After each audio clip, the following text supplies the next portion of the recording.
Hello and welcome everyone. आज का जो वीडियो है वो उन बच्चों के लिए है जिन्होंने अभी 12th पास किया है और 12th के बाद ही वो एमपीपीएससी की तैयारी करना चाहते हैं। तो ये जो वीडियो है, जैसा कि आप यहाँ देख पा रहे हैं, it is going to be the video dedicated to the road map of selection after 12th, यानी कि 12वीं के बाद आप 3 सालों के ग्रेजुएशन के दौरान किस तरह से तैयारी करें कि आप फाइनल सिलेक्शन सिंगल अटेम्प्ट में उठा पाएं। ये वीडियो उस पर बेस्ड होने वाली है। तो जो सीरियस एस्पिरेंट्स है इस वीडियो को पूरा देखें, ये वीडियो आपको बहुत हेल्प करने वाली है। देखिए, ऐसे बच्चे जिन्होंने अभी 12th पास किया है उनके लिए सबसे ज्यादा इंपॉर्टेंट चीज अभी फिलहाल जो एमपीपीएससी के लिए सीरियस है उनके लिए सबसे इंपॉर्टेंट है डिसिप्लिन और एक रूटीन। आप देखिए, तैयारी शुरू करना तो बहुत आसान है। किसी भी चीज की जो शुरुआत होती है ना, वो तो बच्चे बहुत इजीली कर लेते हैं कि हाँ हमको करना है, बट इवेंचुअली जब ग्रेजुएशन में दूसरी चीजों के साथ धीरे धीरे बर्डन आने लगता है तो कहीं ना कहीं तैयारी दबी सी रह जाती है। बस वो नहीं होना चाहिए। आपको रेगुलरिटी, कंसिस्टेंसी और डिसिप्लिन, इन 3 चीजों का विशेष ध्यान रखना है। मैं बिल्कुल नहीं बोलूंगी कि आपको पहले ही दिन से 8 घंटे 10 घंटे 12 घंटे की पढ़ाई करनी है, ऐसा कुछ भी नहीं है। देखिए, ये जो रोड मैप है ना सिलेक्शन का, बेसिकली इट्स ए जर्नी, और ये जर्नी आप जितनी ज्यादा इंजॉय करेंगे सिलेक्शन का आनंद उतना अच्छा आप उठाएंगे। जो बच्चे इस जर्नी को एक बर्डन की तरह ले लेते हैं वो रास्ते में ही थक जाते हैं और मंजिल का आनंद उन्हें नहीं आता। कई बच्चे तो मंजिल तक पहुंचते भी नहीं। इसलिए सबसे जरूरी है आप इस जर्नी को एंजॉय करें।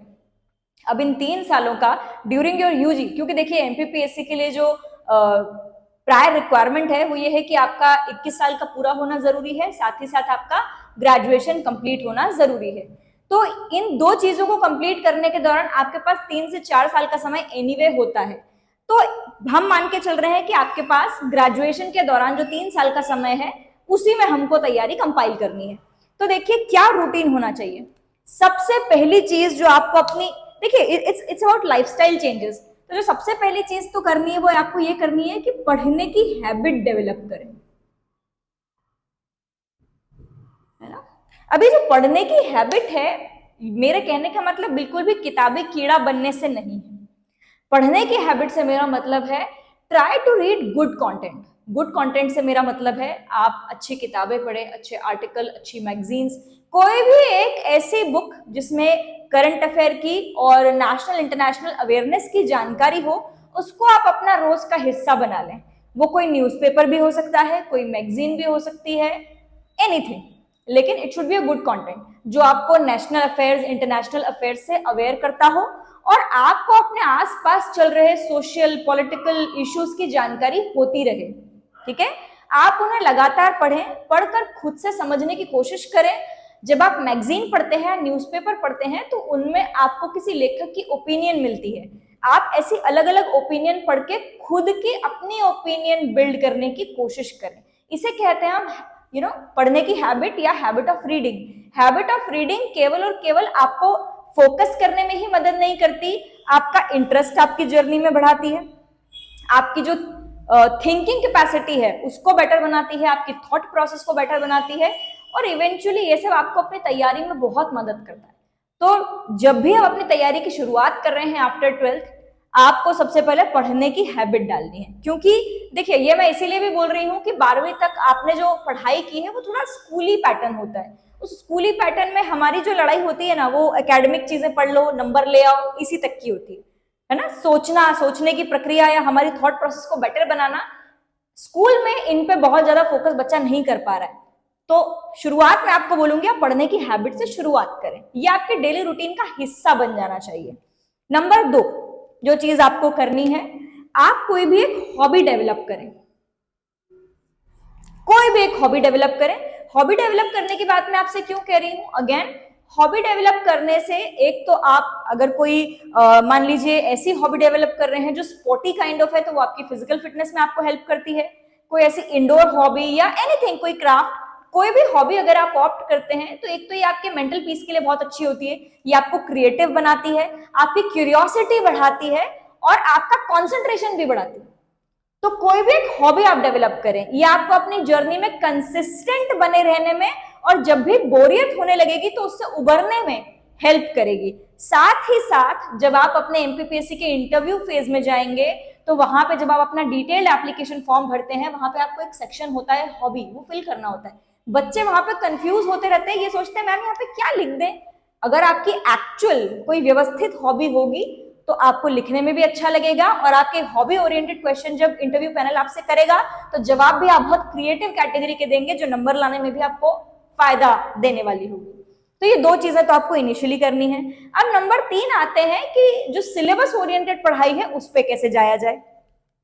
तो सिलेबस ओरिएंटेड पढ़ाई के लिए आप जो काम करेंगे, सबसे पहले तो जो सिलेबस का फॉर्मेट है, सिलेबस एंड एग्जाम प्लान, इस पे आपका थोड़ा सा ध्यान जाना चाहिए। देखिए, जब आप 12वीं पास करके आई ही हैं, आप यूजी में उतरे ही हैं और आपने तैयारी शुरू ही की है, उस फेज में आपको ये सिलेबस बहुत ज्यादा वास्ट लगेगा। आपको लगेगा इसमें तो बहुत पढ़ना है, प्री लिखनी है, प्री के बाद मेंस लिखना है, फिर इंटरव्यू तक जाएंगे, मेंस में 6 पेपर होंगे, 3-3 घंटे के 2-2 पेपर लिखने हैं। सुनने में और पहली बार इसको देखने में ये थोड़ा ज्यादा वास्ट लगता है, बट जैसे जैसे आप इसको आत्मसात करने लगते हैं बहुत छोटा लगने लगेगा। उसका सबसे अच्छा तरीका क्या है, आप इसे पढ़ना शुरू करें। क्या करेंगे, पढ़ना शुरू करें। पढ़ने के साथ साथ कोई भी, मान लीजिए आपने पहले प्रीलिम्स के सिलेबस को काउंटर किया है, या आपने मान लीजिए मेंस के सिलेबस को काउंटर किया है, तो इनिशियली तो आप उसे पढ़ के याद करें। याद करने से मेरा मतलब है आपको सिक्वेंशियल मैनर में सिलेबस पता हो कि प्रीलिम्स के सिलेबस में 10 यूनिट है, पहली यूनिट में ये पूछा गया है, दूसरी यूनिट में ये पूछा गया है। जब आपको सिलेबस याद होता है ना, तो आपकी एक साइकोलॉजी बनती है कि इतना ही है सिलेबस, आपको वो सिलेबस धीरे धीरे छोटा लगने लगेगा। तो साइकोलॉजिकल इंपैक्ट के लिए हम सिलेबस को पहले पढ़ना शुरू कर रहे हैं और पढ़ के याद कर रहे हैं। याद करने का ध्यान देंगे, साइकोलॉजिकल इंपैक्ट है, आपको सिलेबस लिमिटेड लगेगा, क्योंकि आपको याद है, आपको लगेगा लिमिटेड है, सिलेबस छोटा है, उसका ये फायदा होता है। तो पढ़ें और पढ़ के सिलेबस को याद करें। अब तैयारी की शुरुआत कैसे होती है? तैयारी की शुरुआत एग्जाम प्लान को समझने से होती है। एग्जाम प्लान है आपका prelims plus mains plus interview, ये 3 फेजेस की एग्जाम है, ठीक है। अब इन 3 फेजेस में जो आपका प्रीलिम्स का फेज है, इसमें आपके 2 पेपर होते हैं, एक जीएस एक सीसैट, ठीक है। दोनों मिला के दोनों पेपर में 100 क्वेश्चन आएंगे, 2 मार्क्स ईच, राइट। ये वाला जो पेपर है आपका सीसैट, ये केवल क्वालिफाइंग नेचर का पेपर होता है, और ये जो पेपर होता है इसके डिफाइंड 10 यूनिट्स हैं, जिसके आपको मार्क्स लेकर के आने हैं, और यहाँ पे किसी तरह की नेगेटिव मार्किंग नहीं होगी।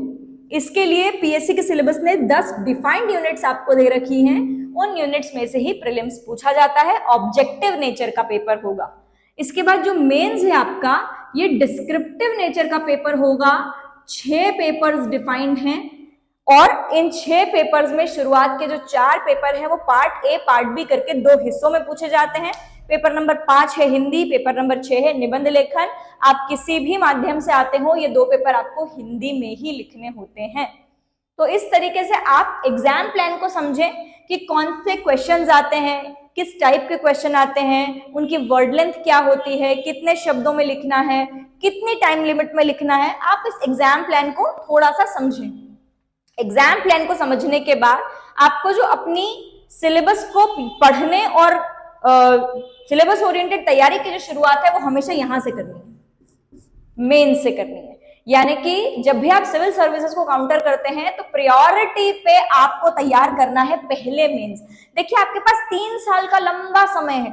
इस 3 साल के लंबे समय में ये जो मेंस का डिस्क्रिप्टिव पार्ट है, जिसमें आपको आंसर राइटिंग करनी है, जिसमें आपको लिखना है, जिसमें आपको अपनी ओपिनियन बिल्डिंग करनी है और उस ओपिनियन को प्रेजेंट करना सीखना है कॉपी में, इनिशियली आप उस पर फोकस करेंगे, ठीक है। अब याद कीजिए, शुरू में मैंने आपसे कहा था पढ़ने की हैबिट डालें। अगर आपने यहाँ पे कोई न्यूज़पेपर, कोई मैगजीन, कोई करंट अफेयर डेटा, अगर आपने ये ऑलरेडी अपने लिए पढ़ना शुरू कर दिया है और उसके बाद आप ये इस फेज पे आ रहे हैं, तो आप ध्यान देंगे कि आपको आंसर राइटिंग के लिए कभी भी कंटेंट की शॉर्टेज नहीं होगी।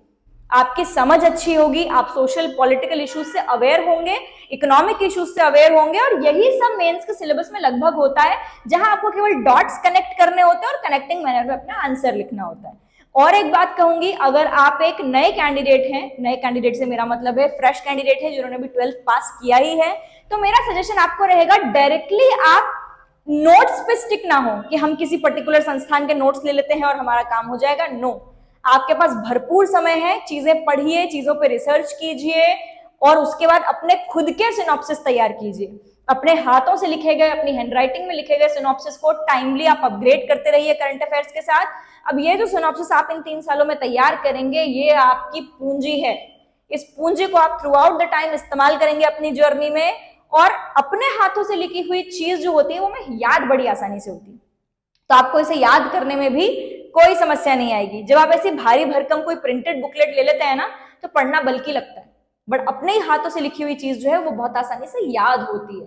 तो आपको करना क्या है, मेंस के सिलेबस पे फोकस करेंगे, मेंस को समझेंगे, टॉपिक दर टॉपिक चीजों को पढ़ना शुरू करेंगे, चीजों पे रिसर्च करेंगे और अपने खुद के सिनॉप्सिस तैयार करेंगे। हाँ, आप रेफरेंस बुकलेट लीजिए, है ना, किताबों का सहारा लीजिए, सीधे ही किसी संस्थागत नोट्स पे मत जाइए, उसकी बारी बाद में आएगी, है ना, उसकी बारी तब आएगी जब आपके सिनॉप्सिस आप कंप्लीट नहीं कर पाए हैं और अब आप एग्जाम के बहुत करीब आ गए हैं।